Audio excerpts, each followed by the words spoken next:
Hi friends, welcome to my channel Supply Chain Knowledge. Today's topic is right inventory to hold.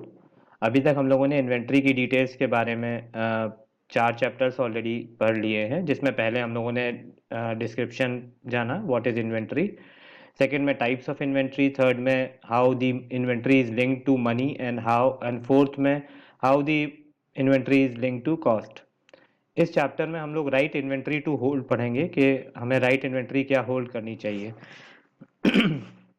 ये supply chain manager पे होता है कि उसको ज़्यादा इन्वेंट्री रखनी है, कम इन्वेंट्री रखनी है, क्योंकि कम इन्वेंट्री रखना ही सॉल्यूशन नहीं होता. राइट इन्वेंट्री रखना इम्पॉर्टेंट है कि हम कितनी इन्वेंट्री रखें जिससे हमारा सर्विस लेवल भी मेंटेन रहे और हम स्टॉक आउट कंडीशन में ना आए.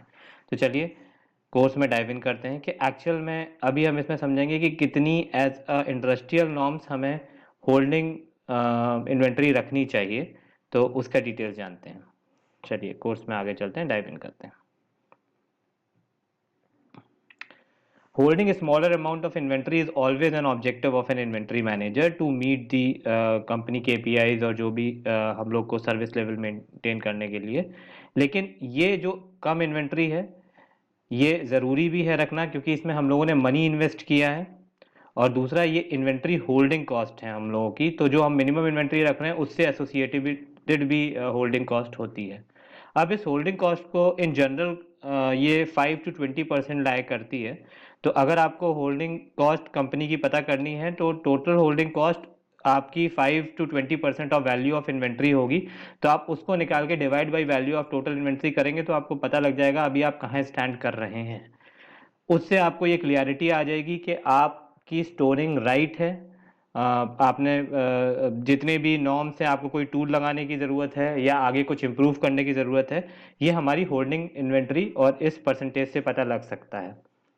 और अगर 20 से ज़्यादा है तो you need to take care of your inventory, because आपका डायरेक्टली मनी इन्वॉल्व है और उससे बहुत एसोसिएटेड कॉस्ट भी आती हैं. तो आपको उसको इम्प्रूव करना पड़ेगा. चलिए आगे चलते हैं. जो इन्वेंट्री होल्डिंग कॉस्ट होती है उसको, जैसे मैंने पिछली प्रेजेंटेशन में जो हम लोग का चैप्टर 4 था उसमें मैंने डिटेल में आपको बताया था, इसमें थोड़ा इलेबोरेट और कर देता हूँ कि हमें क्यों इन्वेंट्री होल्ड करनी पड़ती है और होल्डिंग कॉस्ट के अंदर क्या क्या होता है. कॉस्ट ऑफ कैपिटल होता है, amount paid to make your product, interest associated with purchases, and opportunity cost, because it is an opportunity for us to at least hold this amount of an inventory, क्योंकि ये हमारे star customer जो होते हैं हमारे business के लिए बहुत इंपॉर्टेंट होती है. इसीलिए हमें बिजनेस में पहले अपने स्टार कस्टमर आइडेंटिफाई कर लेने चाहिए. जितनी उनके लिए कम से कम हमें एक set of inventory minimum level बना के रखना चाहिए कि हम स्टॉक आउट कंडीशन में ना आए. दूसरी, storage of inventories, space, labour and insurance is involve in this. So आपको मिनिमम रखनी चाहिए इन्वेंट्री. ट्रांसपोर्टेशन कॉस्ट एसोसिएटेड भी बहुत ज़्यादा हो जाती है कि हम लोग के पास सप्लायर पे स्पेशली जो मटेरियल असेंबलीज और फाइनल प्रोडक्ट सप्लायर से आ रहे हैं उनकी कॉस्ट भी बहुत ज़्यादा बढ़ जाती है. और होल्डिंग टाइम फॉर इन्वेंट्री जो है अगर डैमेज, स्पॉइल और बिकम ऑब्सोलीट, तो इसीलिए हम लोगों को जो इन्वेंट्री टर्न्स हमने पढ़ा था, इन्वेंट्री टर्न्स हमें इंप्रूव करते रहना चाहिए जिससे हम इस कंडीशन में ना आए.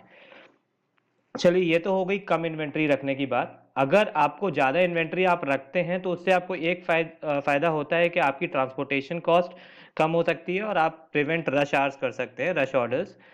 इसका मतलब ये है कि ट्रांसपोर्टेशन कॉस्ट अगर हम लोग बल्क में प्लान करते हैं किसी सप्लायर के साथ तो हम उससे क्वांटिटी डिस्काउंट ले सकते हैं कि हमने आपको बल्क में ऑर्डर दिया और उसके लिए हमें आप डिस्काउंट दे दीजिए. आपकी लॉजिस्टिक की ट्रक की कॉस्ट कम हो जाती है क्योंकि वो पूरी वैनिंग हो जाती है और पूरी कैपेसिटी के हिसाब से ट्रक मूव करता है from supplier to your place. तो लॉजिस्टिक कॉस्ट भी आप उसमें कम कर सकते हैं मल्टीपल डिलीवरीज को बचा के. और prevent rush hour to orders, because अगर आपके पास एक्सेस स्टॉक है और आपके पास ज़्यादा इन्वेंट्री है तो आपके पास जो ऑर्डर्स आते हैं उनको आप जल्दी कन्वर्ट कर पाते हैं. नहीं तो आपका कोऑर्डिनेशन बहुत ज़्यादा बढ़ जाता है सप्लायर से कि सप्लायर से आपको मटेरियल जस्ट इन टाइम मंगवा के और फटाफट उसका ऑर्डर निकालना पड़ता है. तो इससे ये दोनों फायदे हैं. अब हम पढ़ते हैं reasons of to hold inventory. क्या रीजंस है जिसकी वजह से हमें मिनिमम इन्वेंट्री होल्ड करके रखनी चाहिए. हाँ, सबसे इंपॉर्टेंट कस्टमर ही है. Meet customer expectations, finish good available, spare part for emergency service needs and excellent customer service. And reason to hold inventory is to avoid disrupting operations, efficiency for production schedules, prevent rush orders, जो अभी मैंने आपको बताया। और production schedule अगर बने हुए हैं तो उसमें अगर हम लोगों ने प्रोडक्शन प्लानिंग पूरी कर रखी है और उसके हिसाब से मटेरियल अगर अवेलेबल नहीं होता है तो हमारी कहीं ना कहीं प्रोडक्टिविटी इफेक्ट होती है। इसीलिए ये टू अवॉइड डिसरप्टिंग ऑपरेशंस के लिए होती है। Safety stock for sure, for industry shortage and price increase, जो मैंने आपको पिछले चैप्टर में डिटेल्स में बता रखा है कि प्राइस इंक्रीज से क्या इफेक्ट आता है, इंडस्ट्रियल शॉर्टेज से क्या इफेक्ट आता है, आप प्लीज़ उसको रेफर करिए। उसके बाद है ये quality discounts. Offset holding cost है, जो हमारे रिटर्न्स आते हैं या जो हमारे डैमेज हो रहे हैं या प्रीमियम फ्रेट हम दे रहे हैं, इसमें भी हमारी जो ये ऑफसेट करता है होल्डिंग कॉस्ट। अगर हमारे पास वो इन्वेंट्री है तो कम से कम उनको सेल्स रिटर्न हम जल्दी दे सकते हैं।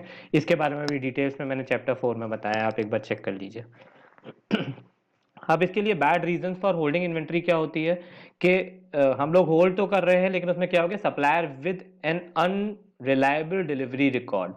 क्योंकि इसमें प्रॉब्लम ये होती है कि जो सप्लायर्स होते हैं उनकी हम लोग परफॉर्मेंस मेजर नहीं करते हैं और हम लोग ज़्यादा स्विच नहीं करते हैं सप्लायर्स पे, हम लोग नई सोर्सिंग पे नहीं जाते हैं, नए ऑप्शंस अपने प्रोडक्ट्स के लिए मार्केट में नहीं रखते हैं। इसीलिए हम उस सप्लायर पे डिपेंड हो जाते हैं और उसकी परफॉर्मेंस डायरेक्टली हमारे प्रोडक्शन को इफेक्ट करती है। इसीलिए ये सजेशन है कि improve the supplier performance for और फाइंड एडिशनल सप्लायर्स। तो उनको या तो हम अच्छे से मॉनिटर करें एग्जिस्टिंग सप्लायर्स को, जो हमें करना ही चाहिए, और हमेशा हमारे पास एडिशनल सोर्सिंग होनी चाहिए उस प्रोडक्ट की, जिससे हम उनसे प्राइस नेगोशिएट भी कर पाएं और बहुत सारे हमारे कमर्शियल नेगोशिएशंस भी हो जाए। दूसरा है bad reason for holding inventory is inefficient company processes. तो इन एफिशिएंट कंपनी प्रोसेस ये हो जाती हैं कि अगर हमारे पास बैड इन्वेंट्री ज़्यादा है तो इतनी इन्वेंट्री मतलब मेंटेन करना भी प्रॉब्लम होती है, जो हमारी प्रोसेस है उसमें प्रॉब्लम्स हैं, तभी हमारी ये बैड इन्वेंट्री क्रिएट हो रही है। और इसमें क्या होता है कि जब ये मूव नहीं करती है इन्वेंट्री और बैड इन्वेंट्री हम लोग होल्ड करके रखते हैं तो इन्वेंट्री लेवल्स कितने हैं, इन्वेंट्री टर्न्स कितना चल रहा है, उसको कैलकुलेट करने में भी दिक्कत आती है। इसीलिए हम लोगों को एसओपी पे विशेषकर ध्यान देना चाहिए। हम लोग की जो स्टैंडर्ड ऑपरेटिंग प्रोसीजर्स हैं उनको ध्यान में रखते हुए हमें इंश्योर करना चाहिए कि हमारी प्रोसेसेस राइट हैं।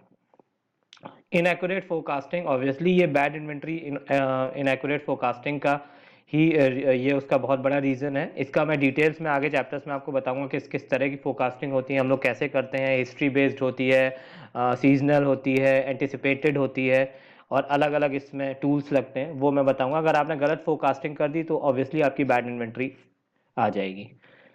उसके बाद है compensate for long supply and distribution channels.